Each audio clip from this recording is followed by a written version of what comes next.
Welcome to The Explainer. Today, we're diving into the totally invisible, kind of scary threats radiating from power lines. So what actually happens to us when we're living right under those giant buzzing power grids? Let's see. Basically, these lines pump out massive, unseen electric fields, or EFs, that literally blanket the surrounding area. To figure out human impacts, scientists actually tested fruit flies.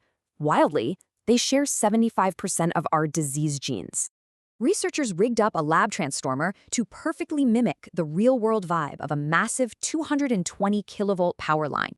They looked at two specific distances, a super close 3 meters and a slightly safer 12 meters away. At that 3-meter mark, the intense field totally messed up the fly's basic development and even their eggs. And it gets worse. This close exposure completely wrecked their short-term memory and basic everyday survival skills. Check this out. At the highest exposure, their physical ability to just climb completely fell off a cliff. But why?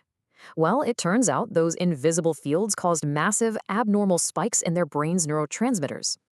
The takeaway here is that these human-made fields act as major, unseen stressors for literally anything living nearby.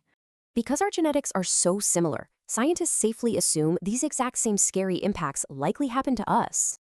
So their final warning is crystal clear. Absolutely avoid living or building anywhere near these giant high-voltage lines. Which leaves us with one pretty urgent question. Exactly how close is your house to these invisible fields?